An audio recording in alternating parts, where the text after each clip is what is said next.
Hello students, in the last video I explained you about the invoice price method, which is one more important pricing method in the consignment. So in invoice price method, where the consignor sends the goods to consignee at the invoice price, not at the cost price. So what is invoice price? Where goods are sent more than the cost price, that means higher than the cost price. That higher amount includes, what is that called? That is called as loading. Yes, I told you in the last class, and I also explained you how to consider the loading and how to remove this loading. So first of all, what is this loading? Loading is nothing but what? It is the difference between cost price and invoice price. So loading is nothing but what? Difference between the invoice price and the cost price. So invoice price ಯಾವಾಗಲೂ ಜಾಸ್ತಿ ಇರ್ತದೆ, cost price ಸ್ವಲ್ಪ ಕಡಿಮೆ ಇರ್ತದೆ ರೀ. So ಅವು ಎರಡೂ ನಡ್ಬರಕ್ಕೆ ಬರೋದಕ್ಕೆ ಏನು ಹೇಳ್ತಾರೆ ಅಂದ್ರೆ ಲೋಡಿಂಗ್ ಅಂಥೇಳಿ. ಅಂದ್ರೆ ಈ ಕನ್ಸೈನರ್ ಏನು ಮಾಡ್ತಾನೆ, ಗೂಡ್ಸ್ ಕಳ್ಸೋದಿರ್ತದೆ ರೀ. ಸೊ ಒಂದು ಎಕ್ಸಾಂಪಲ್ ಕೊಟ್ಟಿದ್ದೆ ನಿಮ್ಮ ಲಾಸ್ಟ್ ವೀಡಿಯೋ ಒಂದು ಎಕ್ಸಾಂಪಲ್ ಕೊಟ್ಟಿದ್ದೆ. ಸೊ ಒಂದು ನೀವು ಪ್ರಾಡಕ್ಟ್ ಕಳಿಸ್ಲಿಕ್ಕತ್ತೀರಿ, that is having a price of 100 rupees, actually cost price okay 100 ಅದ. ಅದಕ್ಕೆ ಇನ್ವಾಯ್ಸ್ ಪ್ರೈಸ್ನಾಗ ಅವ್ರು ಸೆಂಡ್ ಮಾಡ್ತಾರೆ. ಇನ್ವಾಯ್ಸ್ ಪ್ರೈಸ್ ಅಂದ್ರೆ ಎಷ್ಟು ಆ್ಯಡಪ್ ಮಾಡ್ಲಿಕ್ಕತ್ತಾರ? 50 rupees ಆ್ಯಡಪ್ ಮಾಡ್ಲಿಕ್ಕತ್ತಾರ. That 50 rupees nothing but what? That is called loading. Adding something to the cost price is called as loading. So 100 rupees cost price and 50 rupees, that is loading. So total becomes how much here? That is 150. This 150 is called as what? Invoice price. Okay, I hope you are getting this. ಇದಕ್ಕೆ ಸಂಬಂಧಪಟ್ಟಿದ ಒಂದು ಸ್ವಲ್ಪ ಎಂಟ್ರೀಸನ್ನು ನಿಮಗೆ ನಾನು ಹೇಳಿದ್ದೆ. ಅದು consignment ಅಕೌಂಟ್ನಾಗ ಯಾವ ರೀತಿ ನಾವು ಟ್ರೀಟ್ಮೆಂಟ್ ಮಾಡ್ತೀವಿ ಅಂತಲೂ ಹೇಳಿದ್ದೆ. Okay, now in this video I explain you that how to calculate the loading and how we'll get to know how much percentage of loading is included in the cost price of the goods.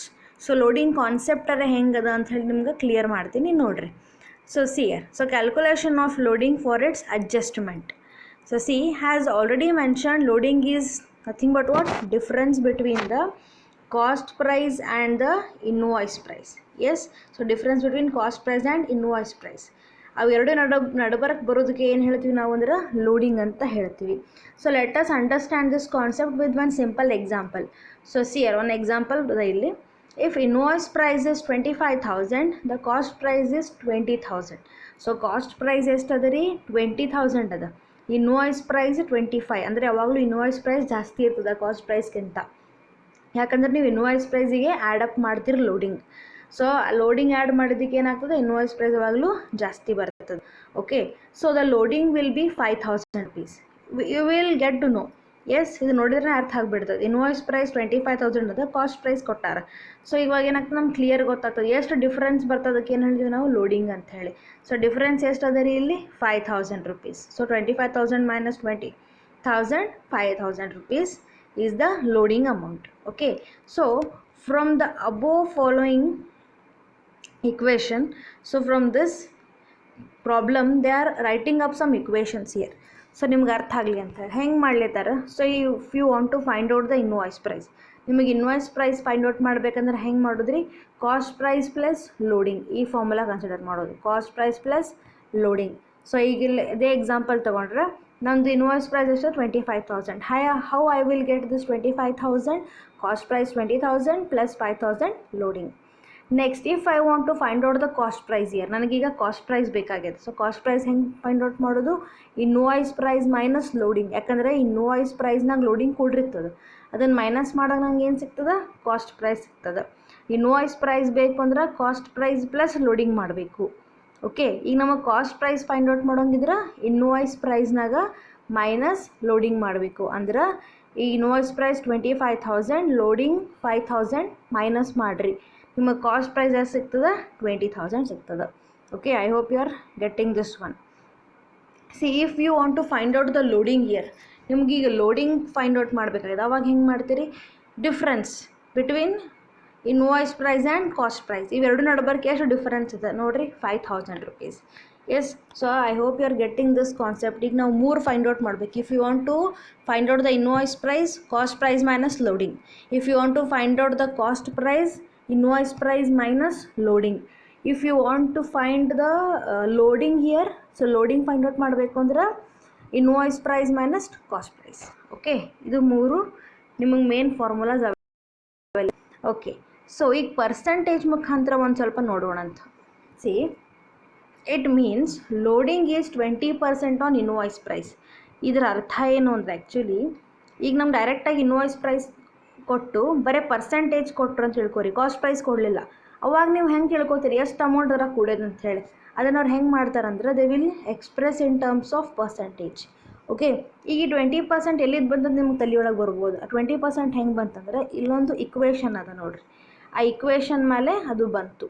ಸಿಯರ್ it means loading on invoice price. Invoice ಪ್ರೈಸ್ನ ಎಷ್ಟು loading ಕೂಡ್ಯದ ಅಂತ ಹೆಂಗೆ find out ಮಾಡೋದಂದ್ರೆ, so formula is loading divided by invoice price into 100. You're getting this one? So loading divided by invoice price into 100. ಯಾಕಂದ್ರೆ ನನಗೆ loading amount ಇಲ್ಲಿ ಗೊತ್ತದ ರೀ, ಎಷ್ಟದ ಅಂದ್ರೆ 5000 ಅಂತ ಹೇಳಿ. 5000 divided by 25,000 into 100. Yes, so 5000 divided by 25,000 into 100 ಮಾಡಿದಾಗ ನಂಗೆ ಏನು ಸಿಕ್ತ ಆನ್ಸರ್? 20%. ನೀವು ಕ್ಯಾಲ್ಕುಲೇಟ್ ಮಾಡಿ ನೋಡಿರ್ಬೇಕಾರೆ. So 5000 divide 25,000 into 100 will get the answer 20%.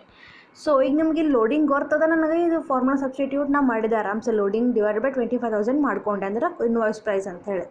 But ನನಗೀಗ ಇನ್ನು ಲೋಡಿಂಗ್ ಅಮೌಂಟೇ ಗೊತ್ತಿಲ್ಲ, ಲೋಡಿಂಗನ್ನೇ ಕ್ಯಾಲ್ಕುಲೇಟ್ ಮಾಡಬೇಕು. ಅವಾಗ ಹೆಂಗಂದ್ರೆ ನಿಮಗೆ ಪ್ರಾಬ್ಲಮ್ನಾಗ ಇದನ್ನು ಕೊಟ್ಟಿರ್ತಾರೆ ಅವರು. ಸೊ ನಿಮಗೇನು ಕೊಟ್ಟಿರ್ತಾರೆ ಅಂದ್ರೆ ಲೋಡಿಂಗ್ ನೀವು ಎದ್ರ ಮೇಲೆ ಹಾಕಬೇಕು, ಇನ್ವಾಯ್ಸ್ ಪ್ರೈಸ್ ಮೇಲೋ ಕಾಸ್ಟ್ ಪ್ರೈಸ್ ಮೇಲೋ ಅಂತ ನಿಮಗಲ್ಲಿ ಕೊಟ್ಟಿರ್ತಾರೆ. ಸೊ ಇನ್ವಾಯ್ಸ್ ಪ್ರೈಸ್ ಮೇಲೆ ಮಾಡಬೇಕು ಅಂದರೆ ನೀವು ಡೈರೆಕ್ಟ್ಲಿ ಏನು ಮಾಡಬೇಕು, 20% ಕೊಡ್ತಾರಲ್ಲ, ಅಲ್ಲಿ ಇನ್ವಾಯ್ಸ್ ಪ್ರೈಸು ಕೊಟ್ಟಿರ್ತಾರೆ. ಎಷ್ಟಂದ್ರೆ 25,000. So 25,000 into 20% you will get the answer 5,000. Calculate ಮಾಡಿ ನೋಡಿರಿ. 25,000 ಇಂಟು 20%.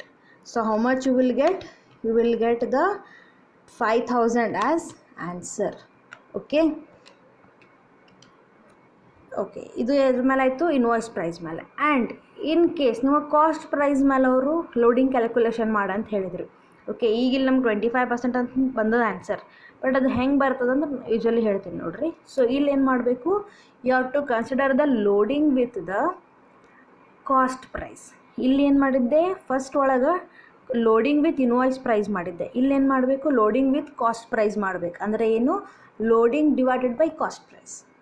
ಅಲ್ಲಿ ಆಗಲೇ ನಾ ಏನು ತೊಗೊಂಡಿದ್ದೆ ರೀ, ಫಸ್ಟ್ ಫಾರ್ಮುಲಾ ಒಳಗೆ ನಿಮ್ಗೆ ಏನು ಹೇಳಿದೆ ನಾನು, loading divided by invoice price. Yes, second ಒಳಗೆ ಏನು ಮಾಡ್ತೀವಿ ನಾವು ಅಂದ್ರೆ loading divided by cost price.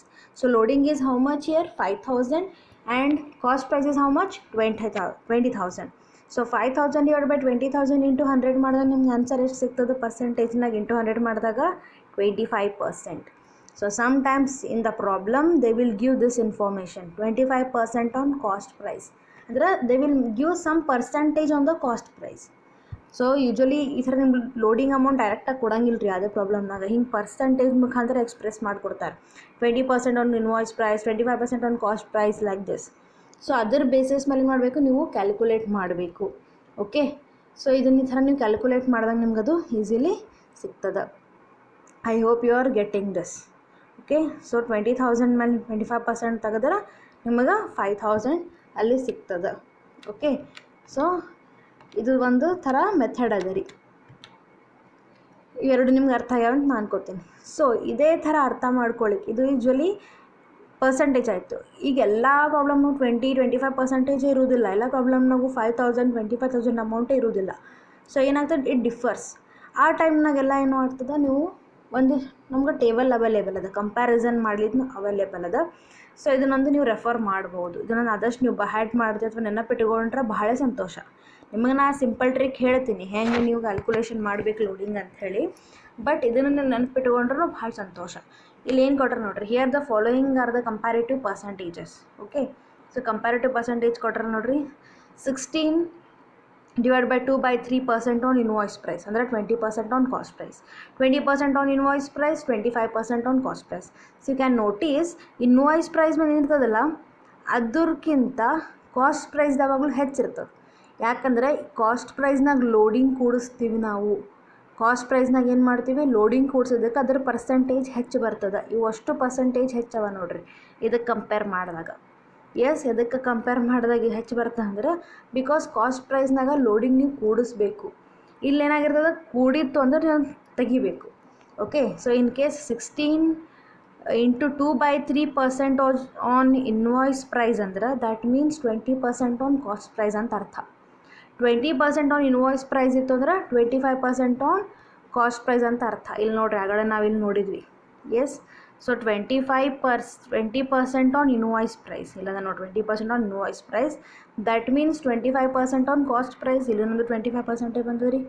S, ಆ ಥರ ನೀವು ಕ್ಯಾಲ್ಕುಲೇಷನ್ ಮಾಡಬೇಕು. So in case 25% on invoice price ಇದ್ರೆ 33 into 1/3, that is 1/3% on cost price. Yes, then 33 into 1/3% on invoice price means 50% on cost price, and at last 50% on invoice price is nothing but 100% on cost price. So like this is one comparison. ಇದನ್ನು ಯಾವ ಥರ ಮಾಡ್ತಾರೆ ಅಂತ ಹೇಳಿ ನಿಮಗೆ ನಾನು next ಇದ್ರೊಳಗೆ ಹೇಳ್ತೀನಿ. ಇದು ಈಸಿ ನೆನಪಿಟ್ಕೊಳ್ಳಿರಿ.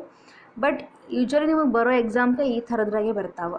ಇವು ಒಂದು ಸ್ವಲ್ಪ ಚಾರ್ಟ್ ನೆನಪಿಟ್ಕೊಂಡ್ರೆ ನಿಮ್ಗೆ ಈಸಿ ಆಗ್ತಾ ಕ್ಯಾಲ್ಕುಲೇಷನ್ ಮಾಡಲಿಕ್ಕೆ. Okay, so remaining things I will explain you in the next video. So ನಮಗೆ ಇಲ್ಲಿ 4 ಕೇಸಸ್ ಬರ್ತಾವೆ. ಆ 4 ಕೇಸಸ್ನಾಗ ಯಾವ ರೀತಿ ನಾವು ನೋಡಬೇಕು ಲೋಡಿಂಗ್ ಕ್ಯಾಲ್ಕುಲೇಷನ್ ಹೆಂಗೆ ಮಾಡ್ತೀವಿ ಅಂಥೇಳಿ ನಿಮ್ಮ ನೆಕ್ಸ್ಟ್ ವಿಡಿಯೋನಾಗ ಅದನ್ನು ಎಕ್ಸ್ಪ್ಲನೇಷನ್ ಮಾಡ್ತೀನಿ. Okay, thank you.